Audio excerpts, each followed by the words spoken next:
welcome to CIO News. I am Afreen Khan, your host for the broadcast and head of operations at CIO News.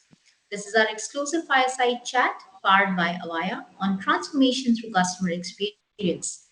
This is a recorded session and will be available on our website cionews.co.in and our CIO News LinkedIn handle. Very excited to invite my guest for today, Mr. Jyotiswarup Raiturkar, who is the Chief Technology Officer at Angel Broking. Mr. Raiturkar loves building high scale teams and products. He has built a global DM plus DAU apps handling business of 20 billion plus, works with early stage startups as an investor advisor. He is also an author of two books, one on Golang and one on Microsoft Virtual Server. He codes primarily in Python and Golang. So, Mr. Raiturkar, we welcome you. Good, thanks, Afreen. Good afternoon to everyone. Good afternoon. I also have along with me Mr. Vishal Rane, who is a strategic account manager at Avaya. Vishal possesses 22 years of experience in the collaboration and contact center industry. He has been working with Avaya for 9 plus years now. And also has been a part of the solution engineering and now as a strategic account manager. Welcome, Vishal. Thank you, Afreen. Thanks for nice introduction. Great. So let's just dive in without any further delay. And my first question would be to you, Mr. Raiturkar, that we understand that, technology has been ever evolving and the stage that we are at now, post-COVID, etc. With the current growth in technology, how important is it to migrate to the cloud and what factors do you consider while migrating to cloud? Sure, Afreen. So you're right. In the last few years, we've seen an exponential growth in our client base and in the interaction with our apps. And this is almost a multi x traffic increase, especially in the last 2 years. And our traffic characteristics are also very unique, right?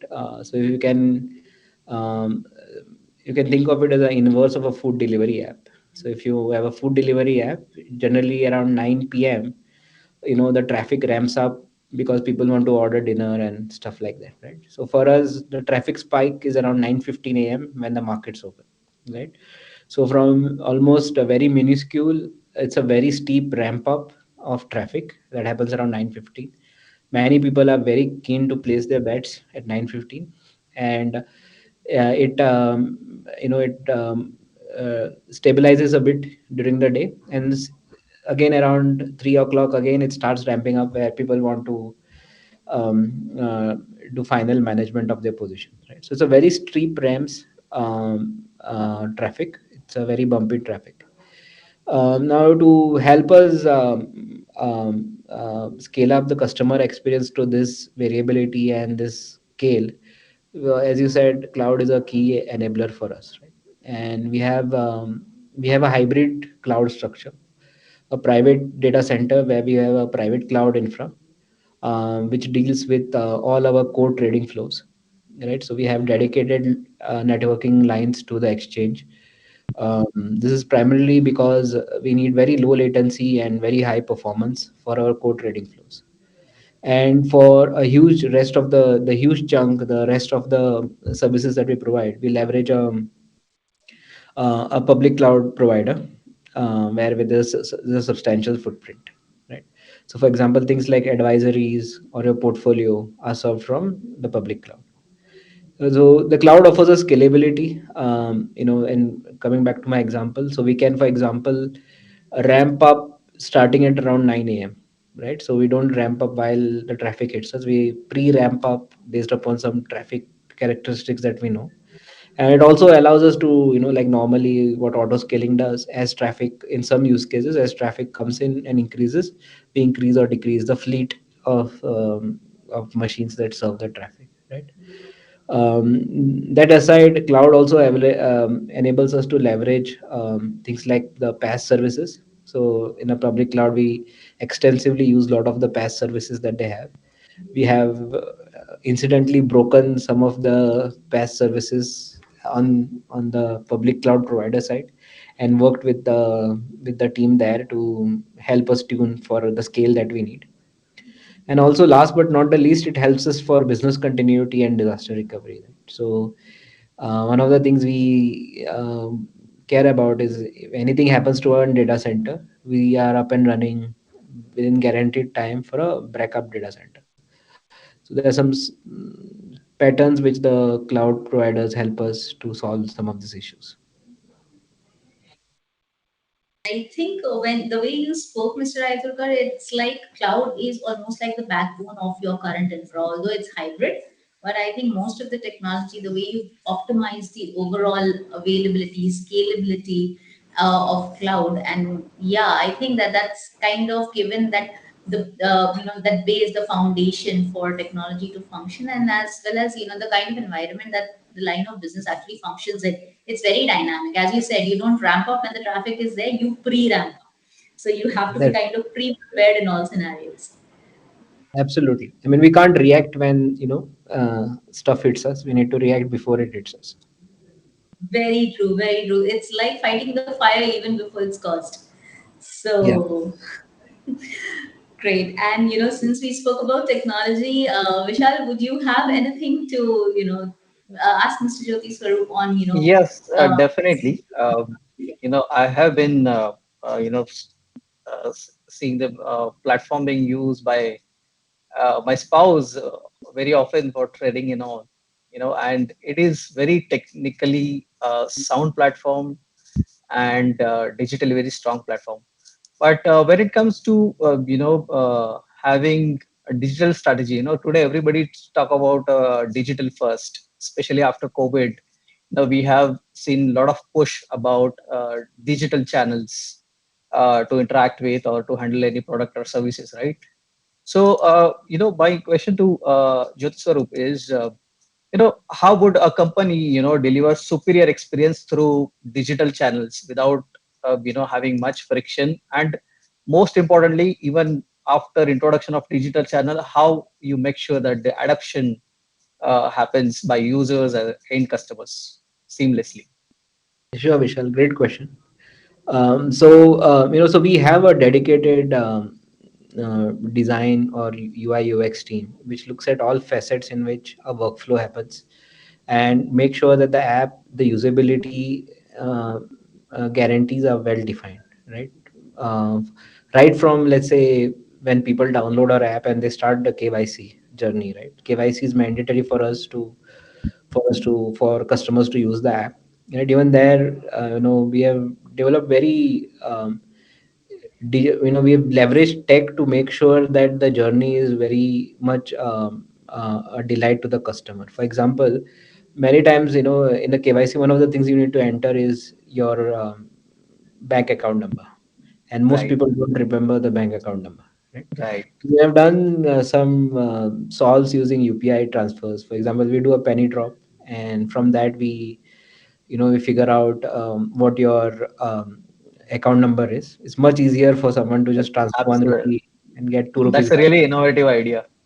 Correct. So at every stage we figure out how do we leverage tech to reduce the friction for users, right?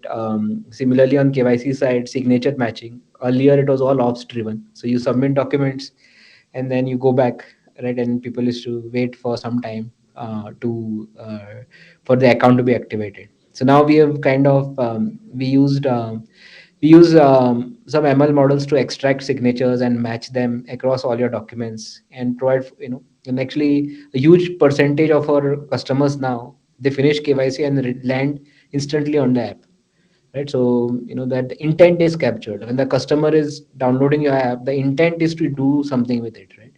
And it's Right, very distracting for customers if you take everything and then say yes, we'll get back to you. So that's the kind of key problem that we have solved.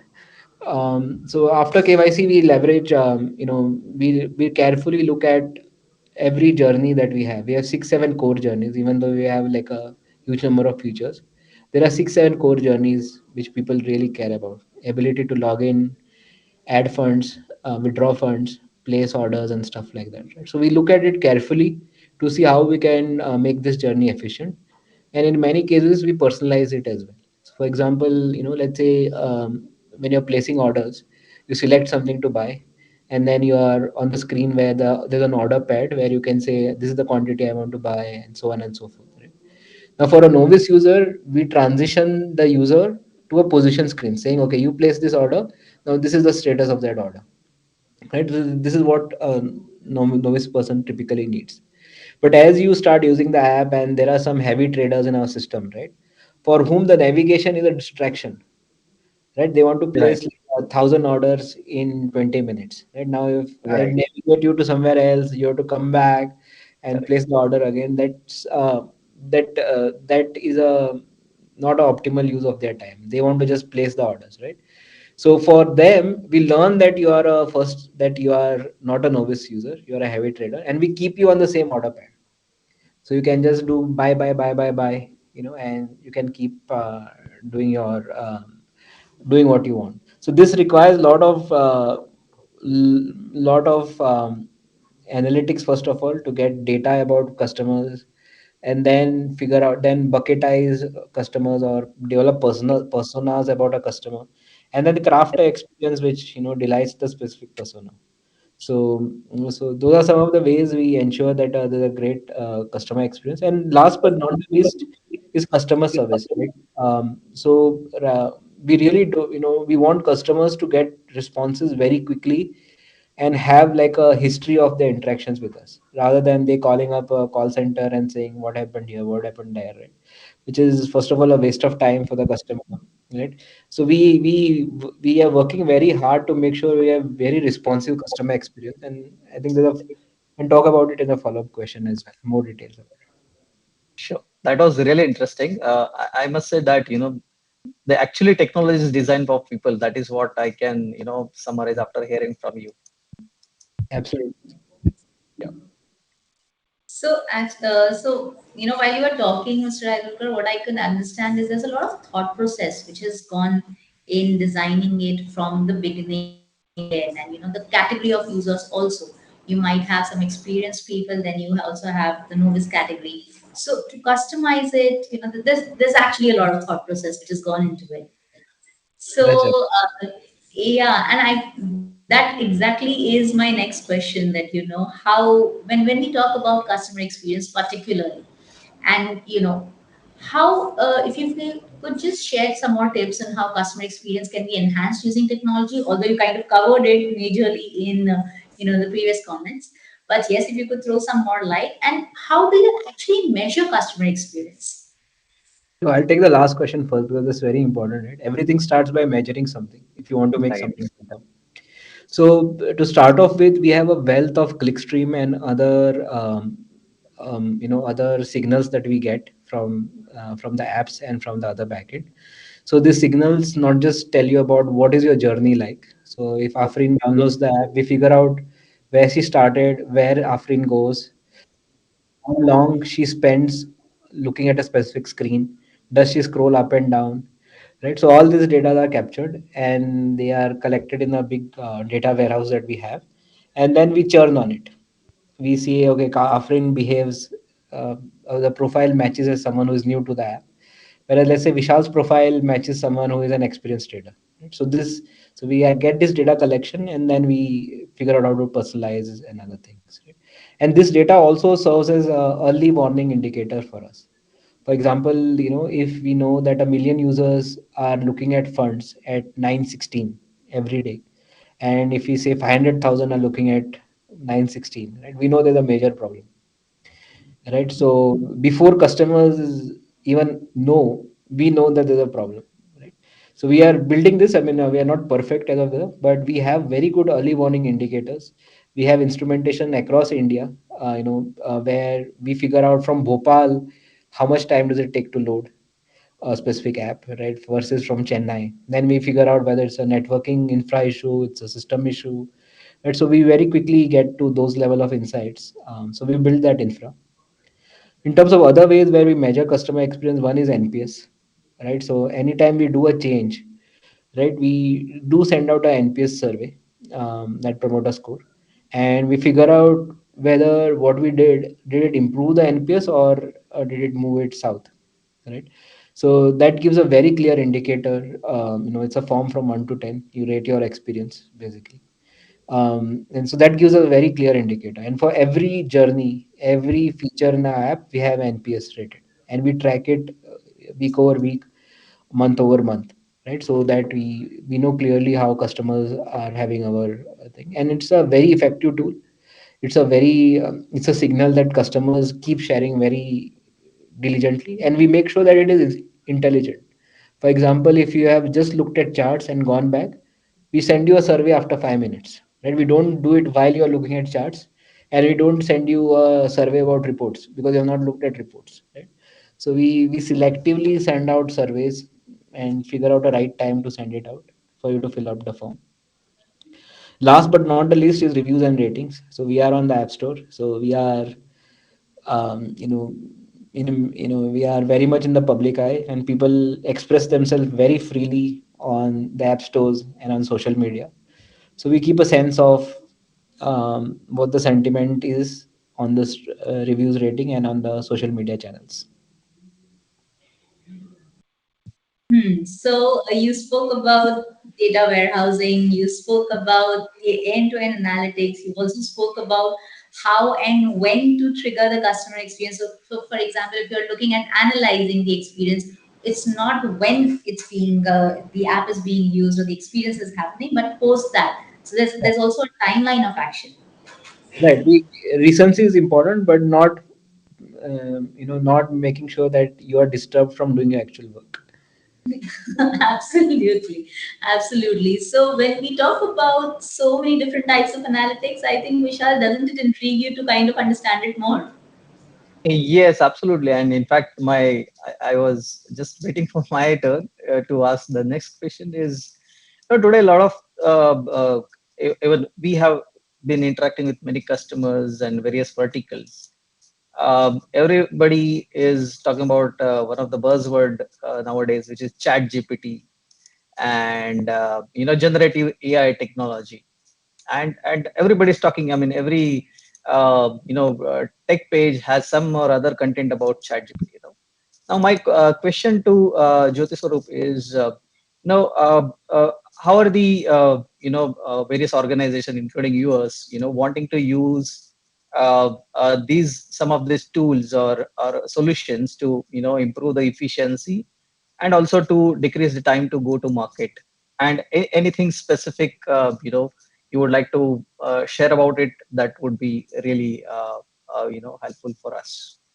Sure. Yeah, we are investigating large language models very minutely for various use cases. I think there's one use case which I can talk about, which has been a recent success, is on customer service, right? So as I said, we people, when they're dealing with finances and so on and so forth, they get nervous about various things, right? Saying, "Oh, will I this order hit? What happened?" Things like that, right? One of the first thing that we wanted to use is have a large language model which basically understands English and ancillary data that is there over the internet, and is augmented by angel specific knowledge base, right? For example, where can I find my orders or my positions, right? That is not something that you can scrape from the internet, right? That is something that can be scraped from our our own internal knowledge base.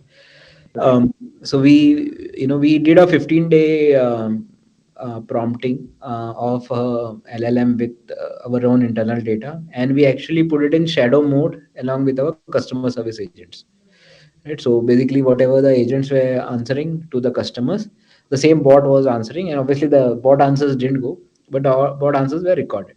All right. And we had amazing success, right? I mean, we had about 70% accuracy in responding to customer queries as rated by the agents. The agents felt, okay, if this bot were to respond 70 to 100 times, it's exactly what I would have said. So so that's amazing initial success, right? Now we are working to augment this type of models with little bit more temporal data. For example, many times there would be data which is not even there in a knowledge base, right? For example, let's say Vishal, you placed an order and it got filled 50%, right? Now you may question is, why is the rest of the order not filled? That is not something that is available on Wikipedia, right? So it's not something that off the shelf language model we have, but it is a data which is available in many of our systems. So now we are figuring out how to marry a model which has been trained on our internal knowledge base with some temporal data to answer very specific queries. Right. So that's what we are working on right now. We are partnering with a Bay Area based startup which is specialized um, uh, in uh, in large language models. Wow, that was very interesting. And the success rate, what you mentioned, was Amazing. For really 15 amazing. Yes, for a 15-day effort, this level of accuracy is amazing. Is not something we were expecting ourselves. that's amazing. So I just want to take a moment to actually say that Mr. Raiturkar, in the entire conversation, there, yes, of course, when we talk about customer experience, we talk about analytics, we talk about, the AI that goes behind the technology, etc. But I think, as I mentioned earlier, there's a lot of thought process that has gone through. It's like, you've almost stepped into the customer's shoes to understand what he or she is actually looking for, and from not just the KYC to the process, and till the end, and sticking around also the customer retention bit of course, because that's also a measurement of customer experience, the number of customers you are able to retain. So Absolutely. I think that's actually one of the most difficult problems to solve, because first thing to remember is you are not your customer, right? It's very easy to have your own bias in what you're building. Mhm. Fall in love with first thought, right? So, and also most people will not tell you what they need, right? If you ask someone what journey would you like to do, it's not something that people will be able to articulate. Neither do they have time for doing all this, right? So it takes a lot of effort to get the data, to understand the mainline patterns, and to do experiments. Basically, many of these things, right, we had 2 3 ways we wanted to do, and but we are very scientific about the way we do experiments and see what is working and what is not working. And I think most important over here is the agility, right? I mean, Yeah, the technology moves so fast. You have to be agile. I mean, uh, you mentioned just now, we are experimenting, but if we are not able to do it in speed, then we'll not be able to get the actual results what we are looking for. So that is absolutely. something recommendable. Yeah, absolutely. yes, because it is all about analyzing, then planning, implementing, and also at times when you are planning, you got to preempt the overall scenario also. There could be certain things which might not have happened, as you said that you pre-ramp because you're preempting the overall the scenario that might happen basis what has already happened. So yes, some really great insights out there. And with that, we come to an end to our session. Mr. Jyotiswarup, any last thoughts for our viewers? I just want to say thank you for your time, and very interesting discussion. Thanks, Vishal and Afreen. Great, Thank thank you, you. Jyoti sir. Vishal, anything else that you'd like to add? No, I mean there are a lot of things actually I learned from Jyoti Swarup today, and I'm sure this will definitely help me in my professional career going ahead. So thank you, Jyoti Swarup. Thanks, Vishal. Thanks, Afreen.